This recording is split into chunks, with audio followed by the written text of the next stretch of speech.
भाग एक 1 से 4। आर्टिकल 1। भारत अर्थात इंडिया राज्यों का संघ होगा। आर्टिकल 2। भारत में नए राज्यों का प्रवेश या आर्टिकल 3। नए राज्यों का निर्माण, राज्य का नाम या सीमा में परिवर्तन। आर्टिकल 4। संसद को आर्टिकल 2 और आर्टिकल 3 के तहत नए राज्यों के निर्माण या सीमा में बदलाव के लिए सामान्य कानून बनाने का अधिकार। भाग 2 नागरिकता 5 से 11। आर्टिकल 5। संविधान के प्रारंभ में नागरिकता। आर्टिकल 6। पाकिस्तान से आए प्रवासियों की नागरिकता। आर्टिकल 7। भारत से पाकिस्तान गए व्यक्तियों की नागरिकता। आर्टिकल 8। भारत से बाहर रहने वाले भारतीय मूल के व्यक्तियों की नागरिकता। आर्टिकल 9। विदेशी नागरिकता स्वेच्छा से ग्रहण करने वाले व्यक्तियों का नागरिक न होना। आर्टिकल 10। नागरिकता के अधिकारों का बना रहना। आर्टिकल 11। संसद को नागरिकता संबंधी विधि बनाने की शक्ति।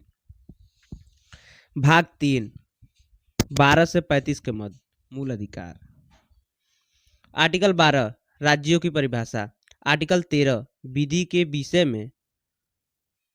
आर्टिकल 13(2) न्यायिक पुनर्विलोकन। आर्टिकल 14 समता का अधिकार 14 से 18। विधि के समक्ष समता, समान संरक्षण, प्राकृतिक नियम, विधि का शासन, ये आर्टिकल 14 में निहित है। आर्टिकल 15 धर्म, मूल, वंश, जाति, लिंग, जन्मस्थान के आधार पर भेदभाव नहीं। आर्टिकल 16 लोक नियोजन में अवसर की समता। आर्टिकल 17 अस्पृश्यता का अंत। आर्टिकल 18 उपाधियों का अंत। स्वतंत्रता का अधिकार 1922। आर्टिकल 19 वाक अभिव्यक्ति संबंधी स्वतंत्रता के अधिकार। आर्टिकल 19(1)(a) वाक एवं अभिव्यक्ति की स्वतंत्रता। आर्टिकल 19(1)(b) सम्मेलन का अधिकार निरायुध और शांतिपूर्वक। आर्टिकल 1(c) किसी भी नागरिक। आर्टिकल 19(1)(c) किसी भी नागरिक को संघ या सभा, संगम या सहकारी समिति बनाने का अधिकार। आर्टिकल 19(1)(d) किसी भी नागरिक को अबाध भ्रमण की स्वतंत्रता। आर्टिकल 19(1)(e) भारत में कहीं भी निवास एवं बस जाने की स्वतंत्रता। आर्टिकल 19(1)(g) पूरे देश के नागरिक को व्यापार, कारोबार, व्यवसाय, उपजीविका की स्वतंत्रता। आर्टिकल 20 अपराध के दोष सिद्धि के संबंध में संरक्षण। आर्टिकल 20(1) कार्योत्तर विधि से संरक्षक, मतलब कार्य करने के बाद बनाए गए विधि संरक्षण। आर्टिकल 20(2) दोहरे दंड से संरक्षण। आर्टिकल 20(3) आत्म अभिशंसा से संरक्षण, मतलब खुद के विरुद्ध सबूत देने से। आर्टिकल 21 प्राण एवं दैहिक स्वतंत्रता। आर्टिकल 22 गिरफ्तारी एवं निरुद्धि से संरक्षण। आर्टिकल 22(1) कारण जानने का अधिकार। आर्टिकल 22(1) अपने पसंद या रुचि के विधि व्यवसाय से परामर्श करने व बचाव प्राप्त करने का अधिकार। आर्टिकल 22(2) 24 घंटे में मजिस्ट्रेट के सामने प्रस्तुत होने का अधिकार। 24 घंटे से अधिक बिना मजिस्ट्रेट की अनुमति के न रखने का अधिकार, मतलब है। गिरफ्तार व्यक्ति के अधिकार, निरुद्ध व्यक्ति के अधिकार। आर्टिकल 22(4) 3 माह से अधिक तभी होगा जब सलाहकार बोर्ड रिपोर्ट दे। आर्टिकल 22(5) निरुद्धि का कारण जानने का अधिकार और अभ्यावेदन का अधिकार।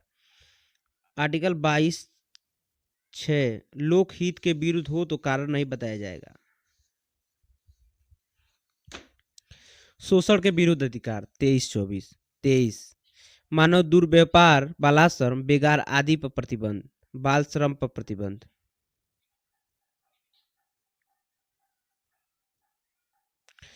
धर्म की स्वतंत्रता का अधिकार 25 से 28। आर्टिकल 25 अंतःकरण की स्वतंत्रता, मतलब जो अंतर मन कहे वह सुनो।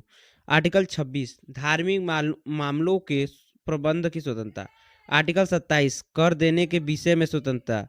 आर्टिकल 28 धार्मिक शिक्षा देने या धार्मिक उपासना में उपस्थित होने के विषय में स्वतंत्रता। राज्य द्वारा संचालित, राज्य द्वारा सहायता प्राप्त किसी ट्रस्ट के अधीन गठित प्लस राज्य द्वारा सहायता प्राप्त, मतलब ये सब प्रावधान है। सांस्कृतिक एवं शैक्षणिक अधिकार 29-30। आर्टिकल 29 अल्पसंख्यकों के अधिकार, मतलब भाषा, लिपि, संस्कृति सबकी बनी रहे। आर्टिकल 29(1) सभी नागरिकों को अपनी भाषा, लिपि, संस्कृति को बनाए रखने का अधिकार। आर्टिकल 29(2) राज्य द्वारा पोषित शिक्षण संस्थान में किसी नागरिक को प्रवेश में धर्म, मूल, जाति या भाषा के आधार पर भेदभाव नहीं किया जाएगा। आर्टिकल 30 अल्पसंख्यकों के शिक्षण संस्थानों के गठन एवं प्रबंधन की स्वतंत्रता। आर्टिकल 30(1) धर्म या भाषा के आधार पर प्रत्येक अल्पसंख्यक को अपनी रुचि के अनुसार शिक्षण संस्था का गठन व संचालन का अधिकार होगा। आर्टिकल 30(2) ऐसे संस्थानों को सहायता देने में राज्य द्वारा भेदभाव नहीं किया जाएगा।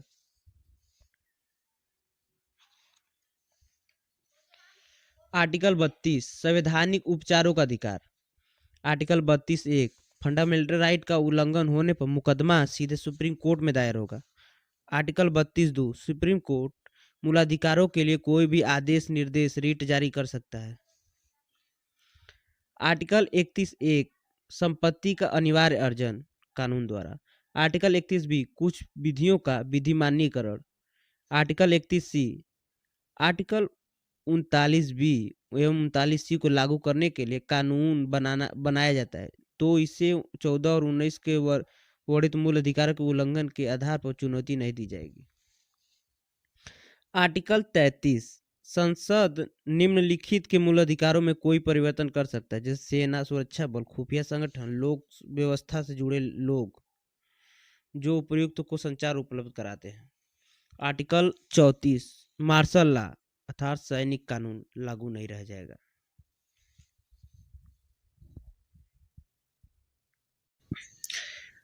भाग 4 डीपीएसपी 36 से 51 के मध्य। आर्टिकल 36 परिभाषा राज्य की, मतलब राज्य का आशय आर्टिकल 12 में वर्णित राज्य से। आर्टिकल 37 डीपीएसपी की प्रकृति न्यायालय द्वारा परिवर्तनीय नहीं है। आर्टिकल 38 लोक कल्याण की अभिवृद्धि के लिए सामाजिक व्यवस्था बनाना। आर्टिकल 39 एंड 39(a) 39(a) में लोगों को समान रूप से न्याय मिले देखना राज्य का कर्तव्य होगा। निःशुल्क कानूनी सहायता। आर्टिकल 40 ग्राम पंचायत का गठन या संगठन। आर्टिकल 41 सरकार से काम, शिक्षा, लोक सहायता पाने का अधिकार। आर्टिकल 42 काम की मानवीय दशाएं, मतलब किसी को अमान्य दशा में काम न करना पड़े। आर्टिकल 43 निर्वाह योग्य मजदूरी। आर्टिकल 43(1) लोक उपक्रम अर्थात सरकारी कंपनियों के प्रबंधन में श्रमिकों की भागीदारी। आर्टिकल 44 समान सिविल संहिता। आर्टिकल 45 6 वर्ष के बच्चों को पोषण एवं शिक्षा सरकार द्वारा दी जाएगी। आर्टिकल 46 SC ST पिछड़े वर्गों के लिए कार्य, मतलब सामाजिक आर्थिक उत्थान, शोषण, अन्याय से रक्षा। आर्टिकल 47 उच्च जीवन स्तर, लोक व्यवस्था, पोषाहार, शराबबंदी। आर्टिकल 48 कृषि का वैज्ञानिक तरीके से खेती, गोवध, बछड़े, दुधारू पशु के वध पर रोक। आर्टिकल 49 राष्ट्रीय महत्व के स्थल को संरक्षण व नष्ट होने से बचाना। आर्टिकल 50 लोक सेवाओं में कार्यपालिका एवं न्यायपालिका का अलगाव। आर्टिकल 51 विदेश नीति के विषय में मार्गदर्शन। आर्टिकल 48(a) पर्यावरण वन्य जीव संरक्षण राज्य की जिम्मेदारी होगा। Article part 4(1)(a) article 51(a) में मूल कर्तव्य फंडामेंटल ड्यूटीज हैं। इसे 42वें संविधान संशोधन 1976 द्वारा जोड़ा गया है। टोटल 11 हैं। मूल कर्तव्य नागरिकों के लिए हैं। ये कानूनी बाध्यता नहीं रखते, नैतिक रूप से बाध्यकारी होते हैं। फंडामेंटल राइट एवं फंडामेंटल ड्यूटी में संबंध एक दूसरे के पूरक हैं। फंडामेंटल राइट व्यक्ति के हक हैं, अच्छे जीवन के लिए प्राप्त है और राज्य से दावा कर सकता है। फंडामेंटल ड्यूटी समाज व राष्ट्र के प्रति नागरिकों की जिम्मेदारी है। मूल अधिकारों के अभाव में मूल कर्तव्यों का पालन नहीं किया जा सकता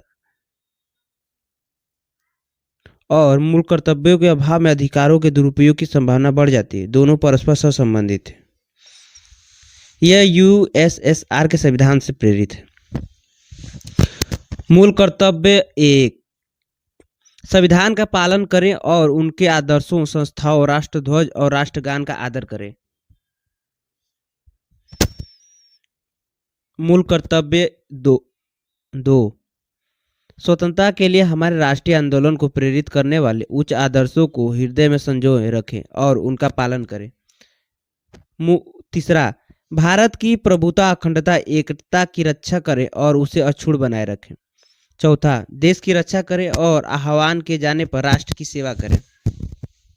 पांचवा, भारत के सभी लोगों में समरसता और समान भ्रातृत्व की भावना का निर्माण करें, जो धर्म, भाषा और प्रदेश या वर्ग पर आधारित सभी भेदभाव से परे हो। ऐसे प्रथाओं का त्याग करे जो स्त्रियों के सम्मान के विरुद्ध हो। छठा है कि हमारी सामाजिक संस्कृति का गौरवशाली परंपरा का महत्व समझे और उनका परीक्षण करे। आर्टिकल मतलब 7वां, प्राकृतिक पर्यावरण की, जिसके अंतर्गत वन, झील, नदी और वन्य जीव हैं, रक्षा करें और उनका समर्थन करें तथा प्राणी मात्र के प्रति दया भाव रखें। 8वां, वैज्ञानिक दृष्टिकोण, मानववाद और ज्ञानार्जन तथा सुधार की भावना का विकास करें। 9वां, सार्वजनिक संपत्ति को सुरक्षित रखें और हिंसा से दूर रहें। 10वां, व्यक्तिगत और सामूहिक गतिविधियों के सभी क्षेत्रों में उत्कर्ष की ओर बढ़ने का सतत प्रयास करें, जिससे राष्ट्र निरंतर बढ़ते हुए प्रयत्न और उपलब्धि की नई ऊंचाइयों को छू ले। माता पिता या संरक्षण माता पिता या संरक्षक 6 से 14 वर्ष तक की आयु वाले अपनी यथास्थिति बालक या पालने के लिए शिक्षा के अवसर प्रदान करें।